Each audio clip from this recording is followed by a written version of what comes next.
Assalamualaikum warahmatullahi wabarakatuh. Selamat pagi teman-teman semua. Yang saya hormati Ibu Anissa Oktina Sari Pratama, Magister Pendidikan, dan teman-teman yang saya banggakan.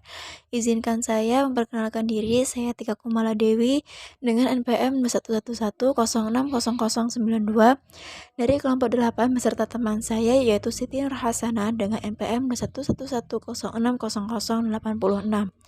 akan menerangkan materi biologi sel yang berjudul membran inti, nukleolus, DNA, dan kromosom. Baiklah, untuk mempersingkat waktu, selamat mendengarkan. Baiklah, di sini saya akan membahas tentang pengertian membran inti atau nukleus.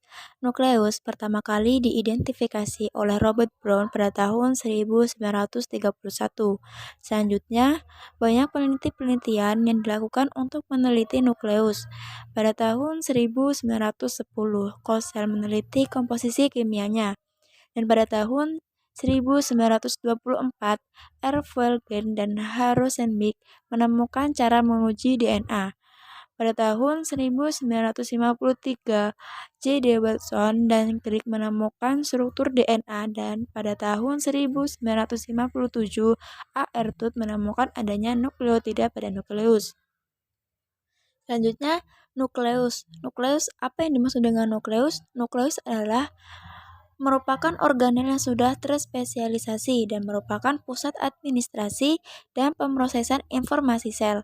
Nukleus juga merupakan organel yang paling menonjol dalam sel eukariot. Sekitar 5 UM1, nukleus adalah organel yang sangat khusus yang berfungsi sebagai pengolahan dan pusat informasi dari sel. Selanjutnya yaitu struktur nukleus. Apa saja struktur nukleus? Nukleus mengandung sebagian besar gen dalam sel eukariot, yaitu sebagian gen terletak di mitokondria dan kloroplas. Nukleus berbentuk bola atau gelendong dan dikelilingi oleh dua membran, yaitu Bell dan Borden. Nukleus memiliki dua fungsi utama, yakni sebagai tempat letaknya material genetik, dan nukleus juga berperan penting dalam koordinasi seluruh aktivitas sel. Struktur nukleus memiliki bagian-bagian yang menyusun nukleus, di antaranya yaitu yang pertama ada membran luar atau membran sitosolik. Membran luar atau membran sitosol. Struktur molekul membran mikrograf elektronukleus sama dengan membran sel, yaitu terdiri dari fosfolipid dan protein yang tersusun mosaik cair. Membran luar nukleus berhubungan langsung dengan retikulum endoplasma. Permukaan membran penuh ditempeli dengan ribosom tempat di mana protein disintesis. Selanjutnya yaitu ada ruang antar membran atau perinukleus. Ruang ini berhubungan langsung dengan lumen retikulum endoplasma. Yang ketiga ada membran dalam atau membran nukleoplasma. Membran dalam nukleus berlapiskan suatu anyaman setebal 10-20 nanometer. Anyaman ini terbentuk dari filamen intermedia yang pada mamalia terdiri dari 3 protein, yaitu lamin A, B, dan C. Anyaman ini disebut dengan laminan nukleus. Yang keempat ada pori nukleus. Membran nukleus memiliki pori yang disebut dengan pori nukleus.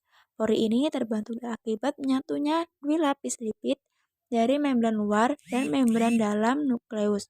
Garis tengah pori antara 40-100 nanometer. Jumlah pori bervariasi tergantung jenis sel dan kondisi fisiologi sel atau sintesis protein. Yang kelima yaitu nukleoplasma atau matrik nukleus. Nukleoplasma merupakan substansi transparan semi-solid. Nukleoplasma berisi kromatin dan nukleolus. Komposisinya tersusun dari asam nukleat yaitu DNA dan RNA yang merupakan materi genetik, protein, histon, dan garam-garam mineral. Selanjutnya yaitu fungsi nukleus. Fungsi nukleus selain sebagai penyimpan materi genetik dan pengatur seluruh kegiatan sel, tetapi ada fungsi juga yang sangat penting, yaitu tempat pembentukan ribosom khususnya di nukleolus. Nah, untuk bab selanjutnya yaitu kita akan membahas tentang nukleolus. Apa itu nukleolus? Pada pengertian nukleus ini, kita akan menjelaskan tentang struktur yang menonjol dalam inti yaitu nukleolus, dan bila diamati di bawah mikroskop elektron tampak sebagai massa granula yang berwarna gelap dan serat-serat yang bergabung dengan bagian kromatin. Nukleolus merupakan struktur menonjol dalam nukleus yang tidak membelah. Nukleus merupakan sebuah struktur terikat tanpa membran yang terdiri dari protein dan asam nukleat dalam inti sel. Menurut Lodis dan kawan-kawannya juga mengungkapkan bahwa nukleolus adalah subkompartemen inti sejati yang tidak dikelilingi oleh membran, yang mengungkapkan bahwa nukleolus merupakan subdominan nukleus yang menyusun subunit ribosom dalam sel eukariotik. Nah, selanjutnya kita akan bahas tentang struktur nukleolus. Struktur nukleolus atau anak inti akan terlihat di bawah pengamatan mikroskop elektron yang berukuran lebih besar daripada ukuran butir-butir kromatin. Nukleolus merupakan tempat berlangsungnya transkripsi gen yang dari proses tersebut didapatkan molekul RNA. rRNA ribosom RNA adalah salah satu jenis RNA yang merupakan materi penyusun ribosom. Selanjutnya pengertian DNA. DNA adalah polimer asam nukleat yang tersusun secara sistematis dan merupakan pembawa informasi genetik yang diturunkan kepada jasad keturunannya. Informasi genetik disusun dalam bentuk kodon yang berupa 3 pasang basa nukleotida dan menentukan bentuk, struktur maupun fisiologi suatu jasad. Secara struktural, DNA merupakan polimer nukleotida. Maka dari itu, untuk setiap nukleotida tersusun atas gula deoksiribosa, fosfat, dan basa. Polimer tersebut membentuk struktur double helix, maka dari itu kedua helix disatukan oleh ikatan hidrogen yang terjadi antara basa-basa yang ada. Selanjutnya yaitu struktur DNA. Yang pertama yaitu struktur primer. DNA tersusun dari monomer-monomer nukleotida. Setiap nukleotida terdiri dari satu basa nitrogen berupa senyawa purin atau pirimidin, satu gula pentosa berupa 2 deoksida dan ribosa dalam bentuk furanosa, dan satu molekul fosfat. Penulisan urutan basa dimulai dari kiri yaitu ujung 5 bebas atau tidak terikat nukleotida lain menuju ujung dengan gugus 3 hidroksil bebas atau dengan arah 5-3. Yang kedua yaitu struktur sekunder. Salah satu sifat biokimia DNA yang menentukan fungsinya sebagai pembawa informasi genetik adalah komposisi basa penyusun. Pada tahun 1949 sampai 1953, Edwin Chargaff menggunakan metode kromatografi untuk pemisahan dan analisis kuantitatif keempat basa DNA yang diisolasi dari berbagai organisme. Yang ketiga yaitu struktur tersier. Kebanyakan DNA, virus dan DNA mitokondria merupakan molekul lingkar. Konformasi ini terjadi karena kedua untai polinukleotida membentuk struktur tertutup yang tidak berujung. Molekul DNA lingkar tertutup yang diisolasi dari bakteri, virus, dan mitokondria seringkali berbentuk molekul linier dengan ujung-ujung rantai yang bebas.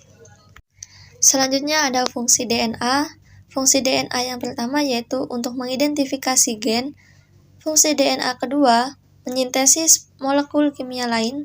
Yang ketiga, menduplikasikan diri atau bereplikasi. Yang keempat, membawa informasi genetik. Yang kelima, mengekspresikan informasi genetik. Dan yang keenam, untuk mengatur perkembangan dan proses metabolisme individu. Selanjutnya yaitu pengertian kromosom. Kromosom merupakan bagian penting dari inti sel yang berfungsi sebagai pembawa sifat keturunan. Pengujian menggunakan teknik pewarnaan pada tingkat sel menunjukkan bahwa kromosom terdiri dari susunan DNA. Jumlah kromosom dalam satu sel tubuh atau sel somatik berjumlah 2 set atau dikenal sebagai diploid. Sedangkan pada sel kelamin atau sel gamet, jumlah kromosomnya 1 set atau haploid. Satu set kromosom yang dimiliki oleh sel somatik diturunkan dari tetua maternal dan set lainnya yang bersifat homolog diturunkan dari tetua paternalnya. Satu set kromosom yang bersifat haploid dalam sel disebut dengan genom. Kemudian ada struktur kromosom yang pertama yaitu lengan kromosom. Lengan kromosom merupakan bagian badan utama kromosom yang mengandung gen. Dan yang kedua yaitu kromomer. Kromonema berupa pita spiral yang terdapat penebalan. Bagian kromonema yang mengalami pembelahan disebut kromomer. Dan yang ketiga yaitu sentromer. Sedangkan sentromer adalah daerah konstruksi di sekitar pertengahan kromosom. Dan yang terakhir yaitu telomer, merupakan bagian ujung kromosom. Selanjutnya yaitu fungsi kromosom, di mana fungsi kromosom yang pertama yaitu menyimpan dan membawa materi genetik. Kromosom akan membawa sifat-sifat induk dari generasi ke generasi berikutnya. Kromosom mengkopi seluruh informasi genetik ke generasi berikutnya. Dengan kata lain, kromosom merupakan pembawa faktor keturunan pada proses pewarisan sifat dari induk kepada turunannya. Fungsi yang kedua yaitu menentukan jenis kelamin. Terdapat dua jenis kromosom yaitu X dan Y. Apabila kromosom embrio XX, maka terlahir dengan jenis kelamin perempuan. Dan jika kromosomnya adalah XY, maka terlahir dengan jenis kelamin laki-laki. Fungsi yang terakhir yaitu sebagai pembawa materi genetik kromosom, berperan dalam proses transkripsi DNA pada sintesis protein.